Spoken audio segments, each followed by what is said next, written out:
Safari doctors provide vital health services to remote communities that lack access to these health facilities. They are an excellent example of locally led solutions to problems faced by these communities. Today, we will join one of their monthly outreach programs, and we will get to see how, in their journey for change, over the years, how they have also changed.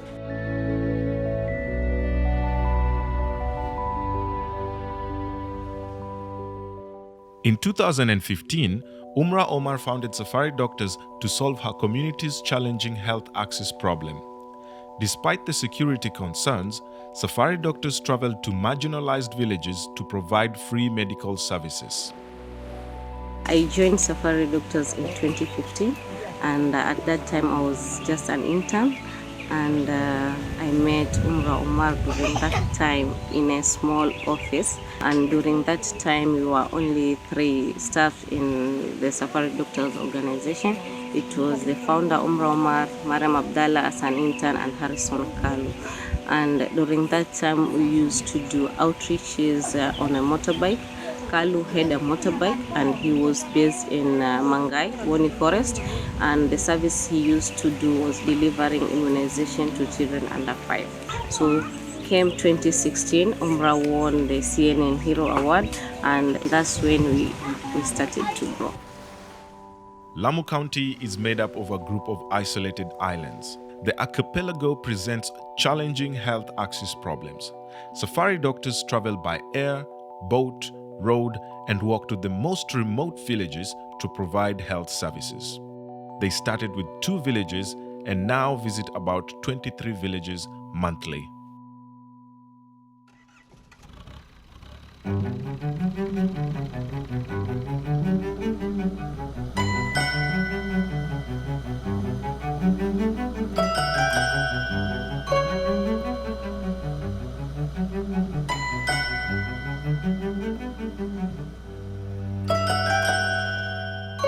First of all, we do disease diagnosis and treatment and management of those diseases. And second of all, we also do education among the communities that we visit every single month.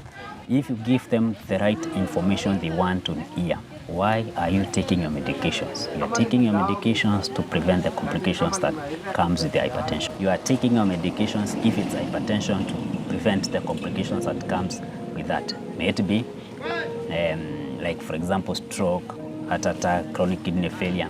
Now, when you talk to them like that, they understand why they take their medications each and every morning. From a medical perspective, the changes that I've seen in the communities is that each time we have our interactions and we have informal health chats and some more formal education, they come to you and they know quite a lot about their own conditions, and it's really nice to kind of see a community start to take ownership of their own health. Like, they're there, they want the immunizations, they want access to family planning, they want access to the right medicines.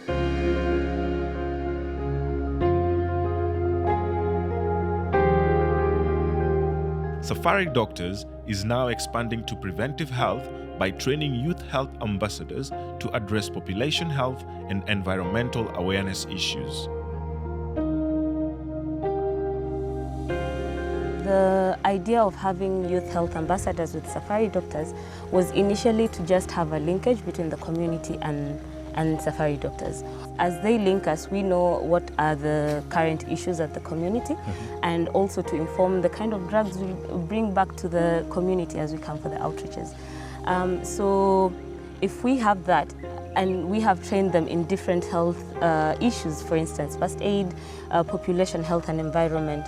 We have water hygiene and sanitation, sexual reproductive health and rights.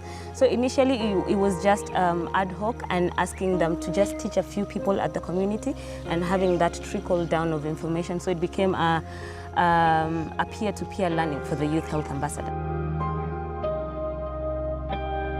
Natuma ripoti huko kama ambassador, na wanakuja kila mwezi. Wananipigia simu, wananipatia tarehe yenye watakuja. Wakinipa tarehe, nitaongea na mzee wa mtaa na chifu, kisha nitamobilize community wajue hiyo siku na masaa.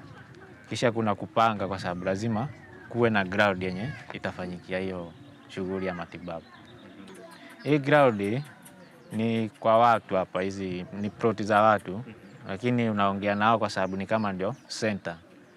Sasa ukiongea na yule na huyu na wanaelewa ni kitu ya kusaidia jamii, wanakubali.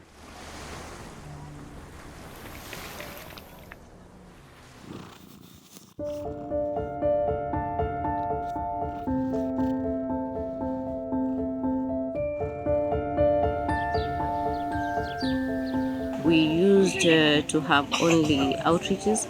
Now we have veterinary services. We deliver veterinary services free of charge. Safari doctors, we do believe in One Health.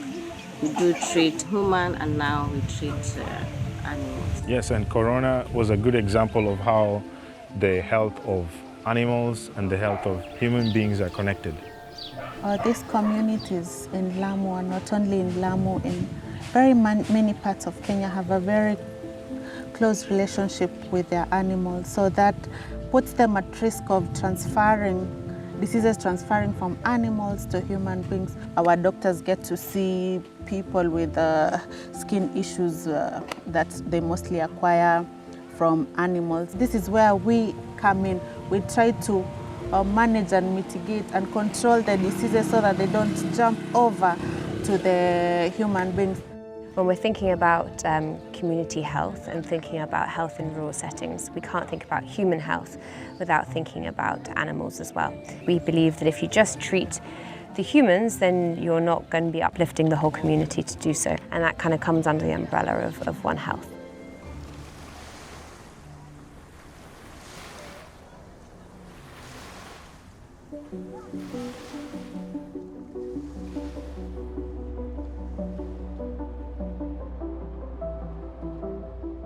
I've noticed something very interesting. The founding member, Umra, is a woman. You are the current acting director as a woman, and one of your doctors, Sarah, is a woman. And now with the new boat, you're calling it Mama Daktari.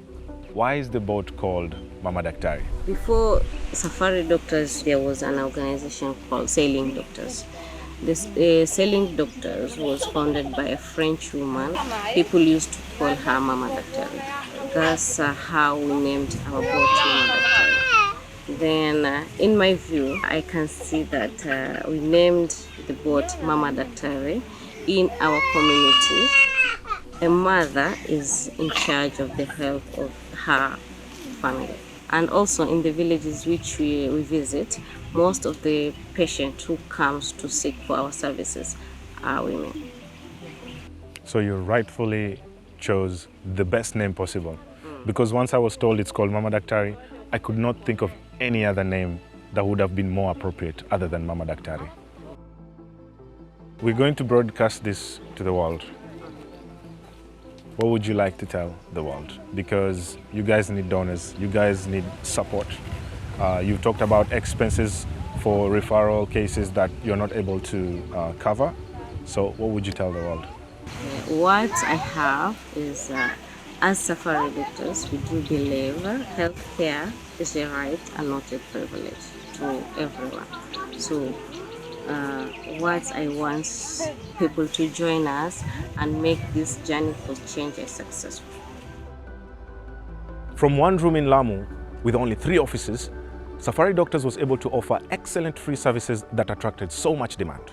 Now, they're able to visit up to 23 villages, serving over 2,000 patients. What started as a youth-led program has grown into an operation that works in conjunction with the government, is able to attract grants and partners from across the globe. This journey for change not only transformed the communities, but the Safari Doctors themselves.